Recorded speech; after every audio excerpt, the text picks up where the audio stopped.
Comissão, Leal, para me receber o seu boa tarde, o telespectador do Agora também, a comissão ela deve se posicionar, ela não tem, acredito eu, não tem poder de decisão, para dizer assim, a Fazenda Nova vai ficar para Curralinho. Boa tarde, Leal. Boa tarde, Silas. O problema que eu posso vislumbrar aí é de que o trabalho está sendo bem feito. Claro. É um trabalho importante, necessário, para definir algumas áreas que estão dessa forma.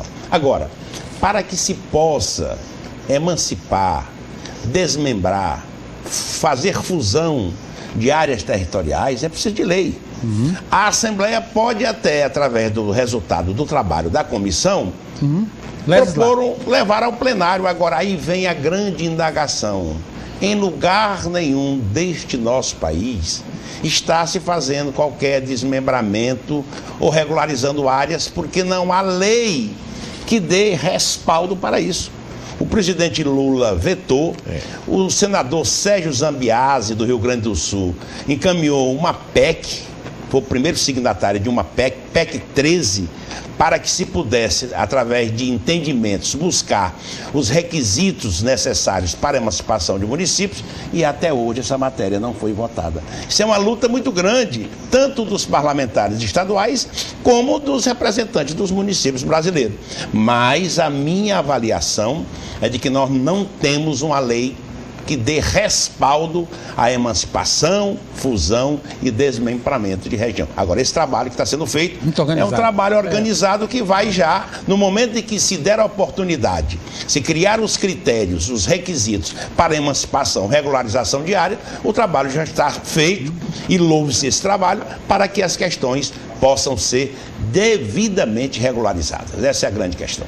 Olha, Leal, diz que tiveram na casa de Silvio Mendes, por meio dessa semana, Firmino, Luciano Filho e também o Charles Silveira, para conversarem a propósito dessa sai, não sai, fica, não fica, do doutor Silvio, que para os pepistas, os progressistas, melhor me referindo, já está praticamente tudo certo a sua ida. Os tucanos ainda têm suas dúvidas e começaram a jogar na rua o seguinte: se o Silvio for, acaba a nossa obrigação com ele. Onde fica a vírgula e o ponto aí, o Leal? Bom, a nível nacional nós estamos vivendo o mesmo problema. Se o Serra fica ou se o Serra não fica. Isso. Se o Serra ficar, tá tudo muito bem, no reino do PSDB. Se o Serra sair, vai dar um barulho e uma confusão muito grande. E aqui da mesma forma. Eu tenho a impressão de que esse adiamento foi em função também disso. É que a convenção, para o telespectador entender, foi adiada. Adiada, né? Para que se busque um entendimento a nível nacional e depois se busque aqui um consenso. O deputado Marden Menezes seria o da vez. Foi o Luciano, o deputado Luciano, agora seria o deputado Marden. O deputado Marden disse que não tem problema nenhum, que abre mão para que o Silvio possa ser o presidente. O Silvio já disse que não é essa a sua área, não interessa a ele. Ele também, eu acho que prende muito o político fazendo entendimentos de diretórios, criando diretórios, fazendo entendimento. Eu tenho a impressão que o Silvio, como um possível candidato, deverá estar fazendo política e entregar essa questão da organização partidária para um grupo de pessoas que possam trabalhar aí. Eu acho que o Silvio está certo nesse sentido. Agora, a minha avaliação nesse momento é de que o PSDB espera a nível nacional que se tenha um entendimento para depois, então, buscar um entendimento a nível local. Aí sim nós saberíamos se o Silvio sai ou não. O Silvio tem uma ligação muito grande com o nosso Serra.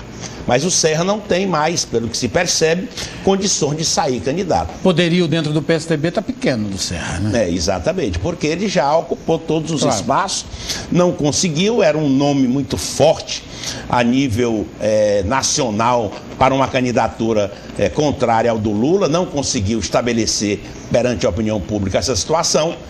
É um homem público preparado, nós devemos reconhecer. Sem dúvida. Mas politicamente é um homem que só pensa mais em São Paulo e pensa muito pouco aqui no Nordeste. Então eu avalio dessa forma e acho que o PSDB está sendo prudente em adiar a sua convenção para que depois, decidida a questão a nível nacional, se possa então cuidar das questões. Essa reunião na casa do Silvio foi muito boa. Me parece que alguns problemas que poderiam porventura estar existindo, não estão.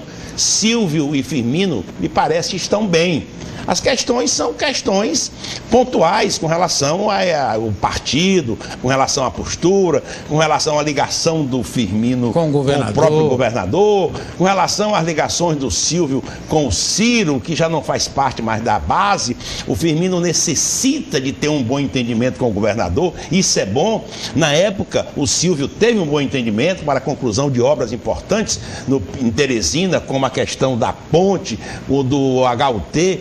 Enfim, essa relação é muito boa. Não significa dizer que o Firmino possa estar se aliando politicamente ao governador Wilson Martins, mas pode-se dizer, com certeza, que está tendo uma boa convivência que é interessante para o município. Agora, antes dessa chamada sala gelada na casa do Dr. Silvio, teve uma de Firmino e o Wilson na semana passada, que aparentemente seria administrativa, mas rolou política lá, rolou o nome de Eduardo Campos. Um tem o Eduardo Campos como presidente do seu partido, o outro tem como amigo de faculdade, amigo de adolescência. E aí deve ter rolado, eu não sei, Leal, aquele assunto, e se o Eduardo sair, nós vamos os dois estar segurando a mesma bandeira? Você tocou num ponto interessante. O Silvio está pensando assim. Pois é. Bom, o Wilson é politicamente ligado ao governador e pretenso candidato Eduardo.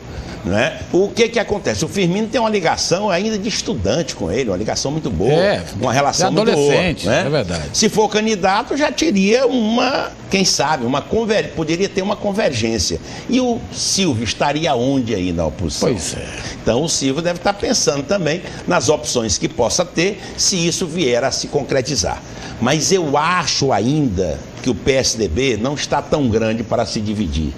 Eu acho que o PSDB precisa crescer. Crescendo, então, ele vai mostrar que não é um partido só da capital. Há muito tempo se diz isso. O PSDB precisa buscar caminho no interior. O Firmino diz que tem uma responsabilidade de cuidar do município. E nas vezes que foi prefeito, cuidou disso bem, é tanto que voltou para ser prefeito. É verdade. Agora, é preciso que haja alguém com a vontade, com a determinação de sair Piauí afora, buscando fortalecer, para que não fiquem todos no mesmo barco. O barco do governo não cabe todos. Não dá para todo mundo. Não dá. O bolo é pequeno para tanta gente. Ela vai terminar afundando. Preciso que nós voltemos àquele tempo. Veja só, um detalhe. Quando o PMDB ganhava a eleição, o PFL ficava lá no seu cantinho. Na oposição. Ninguém deixava um PFLista ir para o governo. Não tem mais oposição, né? E vice-versa. Quando o PFL estava no governo, o pessoal do PMDB ficava no seu canto fazendo oposição. Hoje não. Hoje há uma exigência da base, pelas dificuldades que têm as prefeituras, para que todos estejam ao lado do governo. Só assim nós teremos obras, só assim nós teremos ações, e sem ações, como é que vai ser o discurso do deputado? Eu me lembro muito bem, passei muitos anos na oposição e chegava em alguns municípios, deputado Léo Júnior, um deputado combativo, trabalhador e tal, mas e as obras? Eu não estava no governo para trazer as obras. Então, isso realmente pode pesar nessa balança política. E a turma tem medo de perder a eleição e anda todo mundo correndo atrás de uma boca da noite aí. É verdade. Isso é uma verdade. É verdade. Mas eu era menino ainda e eu ouvia falar muito da história do Porto Seco. Depois eu passei a ouvir falar do Porto Molhado, lá de Luiz Correia, que é muito mais antigo do que eu, e muito, né? Mas são duas histórias antigas que agora parece que ministros irão desembarcar esta semana que vem no Piauí. Não sei se para prometer. O Fenelon conversou com o Valteres. Vamos ver, por favor.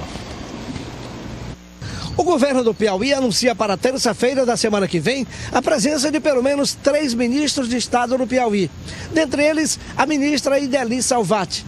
Os ministros da presidente Dilma e os representantes de pelo menos 10 ministérios vão ouvir em Teresina os prefeitos municipais, autoridades do Estado, e ver a possibilidade da viabilização de recursos para a construção de obras no Piauí. É um encontro semelhante àquele que o governador Wilson Martins fez com os prefeitos do Piauí em janeiro. Ou seja, vamos ter lá 3 ou 4 ministros e representantes de 10 ministérios para que possam, junto com os prefeitos, objetivar ações que têm o suporte do governo federal dentro dos municípios. E o Estado entra como um suporte importante para viabilizar essa discussão e, no futuro, a operacionalização na liberação de recursos e execução de projetos. Qual é a sistemática do encontro? Você vai ter um encontro no auditório com os ministros, com o governador e também umas bancadas setoriais, quer dizer, cada ministério tem uma bancada onde ele recebe o prefeito para tratar daquela área específica. Por exemplo, o Ministério da Saúde, o Ministério da Educação. O que houver de projeto nessas áreas que atendam às prefeituras, os prefeitos podem ir diretamente àquela bancada e haverá o entendimento para que se possa agilizar as ações dentro dos municípios. Pois é, e aí a Idalícia Salvati vai vir falar também dos dois portos, do Porto Seco e do Porto Molhado. Interessante. Mostra força. A presidente Dilma, se ela quiser, ela pode tirar aí um braço do Eduardo Campos. No Ceará ela já andou desarticulando quando esteve por lá. Só que lá ela deixou coisas reais, né, Léo? Essa é que é a nossa indagação. É uma ação política, uma ação administrativa ou um conjunto de ações políticas e administrativas? Esperamos que sim. Esperamos que não fiquem só no papel. O papel aceita tudo. Claro. Quero saber o que vai resultar. E espero que resulte. Espero que nós tenhamos informações e nós tenhamos resoluções que possam trazer a esperança de que o governo federal tenha uma atuação do Piauí importante. Com relação ao Porto Molhado, eu devo dizer que eu não sou uma pessoa de pouca fé, eu tenho muita fé. Eu espero, mas não acredito, né? Porque essa história já rola muito. Rapaz, eu entrevistei o atual superintendente da Polícia Federal e ele disse: ali é um sumidouro do pouco dinheiro público que veio para cá. E está tendo problema lá. Eu soube que há uma investigação aí pesada, que é muito pesada.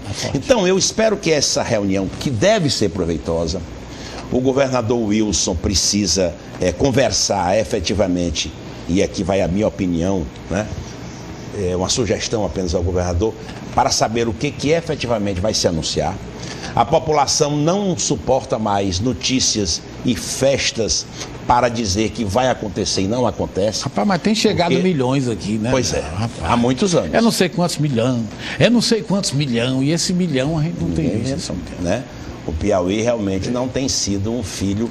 Quando o Hélito ganhou a eleição, Silas, só um parênteses aqui rápido, eu disse, bom, perdemos a eleição, o meu partido o grupo político, você fazia parte, mas nós tivemos agora a oportunidade de ter um governador aliado ao presidente da República e que poderão fazer uma revolução no Piauí. O Hélito lutou muito, trabalhou muito, fez um governo bom, mas não conseguiu nem de longe fazer aquilo que nós imaginávamos e que ele próprio, o Hélito, esperava. Claro. Né? Atenção muita. Né? A expectativa foi muito grande, né? Lula chegando, o Hélito, PT, o Piauí, né? A expectativa foi muito grande. E muitos ministros. O quadro do ministério hoje é muito grande. Antigamente eram poucos ministros. Quando vinha um ministro no Piauí, realmente era um motivo importante para as ações que o governo federal ia desenvolver no Estado. Hoje é muito político. E a Ideli ministra Ideli é uma ministra da área política, ela vem também fazer política, né? Mas ela é forte. Então eu vejo que ela vem para cá com o objetivo também de fazer o contraponto. No Ceará já se fez, e com coisas concretas. Deixa uma siderúrgica lá, não eu espero que o governador aqui, que tem sido perante a presidente Dilma muito simpático, a presidente Dilma tem gostado do governador Wilson, eu espero que ela possa agora, através dos seus ministros representantes aqui nessa audiência pública, audiência administrativa, aliás, desculpem, ele possa realmente concretizar algumas coisas. Mas eu queria fazer uma observação agora com relação à reforma política que se falou, né? Ontem a Câmara aprovou uma mini alteração aí com relação ou para inibir a criação de novos partidos, né? E o fundo partidário, os novos partidos não participam, o tempo de televisão também não, vai se remeter ao processo eleitoral anterior. Então, quem criar um novo partido já sabe que não tem fundo partidário e que não tem tempo de televisão. O tempo de televisão vai ser de acordo com a bancada constituída na eleição anterior. Isso é muito bom para valorizar a bancada, para que nós possamos ter partidos com vida política representativa no Congresso Nacional. E eu achei, de certa forma, isso interessante. Há uma reclamação, é natural e normal, mas nós precisamos fazer com que tenhamos mais partidos representativos do que mais partidos para que essas legendas possam servir de entendimentos. Era do PRB, que nasceu o PRB, que o fulano nasce, que tem o do pastor Gessivaldo já foi até federal, pegando essas bocas da noite, é um artista, um sabidão, né? Sabe tudo. E aí tem fulano, tem ciclano, eu acho que está na hora também. Agora, infelizmente, a Marina foi pega nessa rede. Pois é. E um grande nome, né? E essa tem capilaridade, tem representatividade, tem voto e pode participar de maneira decisiva no processo político nacional. Isso eu não tenho a menor dúvida. Lamentavelmente, isso ocorreu. Não é? Você acredita no fim das coligações proporcionais, Leal? Eu acredito. Para evitar, Silas, que um parlamentar que teve 5 mil votos tenha assento na Câmara ou na Assembleia Legislativa e outro que tenha 20 não tenha assento em razão. Eu defendo ainda, eu vou mais além, eu defendo que a eleição proporcional se mude para uma eleição daqueles que tiveram mais votos, né? Ou seja, o Piauí tem 30 cadeiras representativas. Quem tem mais voto Assembleia Legislativa. Os 30 mais votados vão representar o povo, eu acho. Isso é uma opinião minha, pessoal, para poder evitar o caso do Tiririca, que levou pessoas... 3, 4. O Enéas, que levou gente que teve 250 votos. Esse não tem representatividade. Tem. É verdade. Então, se você esteve entre os 30 na eleição, você representou. Então, eu defendo essa tese desde quando eu era político atuante. Quanto à indefinição, por exemplo, da bancada proporcional, o fim das eleições proporcionais, das coligações, eu tenho minhas dúvidas, porque aí eu fico me perguntando o que é que a presidente Dilma vai fazer com aliados históricos como o PCdoB. Esse vai ter problemas. Esse é o maior problema. Esse é o maior problema. O que é que a presidente Dilma vai fazer com, por exemplo, o Partido Progressista, que também é um partido médio. Aí eu fico perguntando, ela vai perder esses aliados nesta diminuição de caminho? Porque aqui mesmo no Piauí, aqui os dois partidos citados ficam em situações dificílimas, Leal. Todas as vezes que nós estamos chegando no momento do processo eleitoral, as pessoas começam a defender as suas candidaturas. E as coisas só acontecem que não prejudiquem a candidatura daquele que é um candidato mais forte. A presidente Dilma está dando sinais nesse sentido, de que quer fortalecer, de que quer fazer com que possa a candidatura do Eduardo ter uma diminuição de popularidade. O Aécio já está um pouco escondido em função dessa presença do Eduardo Campos e ela está fortalecendo politicamente. Nós vamos ter um ano que todos imaginávamos que seria um ano administrativo, vamos ter um ano pré-eleitoral absolutamente político. Não se vai falar em outra coisa a não ser em política. Escreva. O que nós estamos preocupados é só com a questão da diminuição da nossa bancada. Isso aí vai preocupar, a briga vai ser maior e nós teremos problemas muito sérios. Os bastidores ainda tem alguma coisa? Eu gostaria de falar rapidamente só sobre a desoneração do etanol. Pois não. Isso vai fazer com que, mais uma vez, nós paguemos o preço da gentileza com chapéu alheio. Municípios e estados vão ter prejuízos. Por quê? Porque a desoneração vai causar um gasto de 970 milhões de reais, mais 6 milhões de incentivo para plantio e estocagem e ainda mais. Esta desoneração não vai representar nada para nós que botamos o álcool e a gasolina todo dia. O pior é que não vai chegar vantagens para o bolso do consumidor. Esse é que é o problema. E mais uma vez, a gente lamenta, PIS e CONFINS zerados e mais uma vez se faz a gentileza. Os municípios nossos estão aí com pires e muitos pires na mão, perdendo mais alguma fatia da sua receita, para onde vão? Rapaz. Esse é um grave problema. Acaba subir aquela estátua do Horto do Padre Cícero lá em Juazeiro do Norte. Dá-me esmola com o dinheiro dos outros, é uma beleza. É muito bom, né? Não é bom? Isso aí. Era isso. Boa tarde, Léo. Obrigado.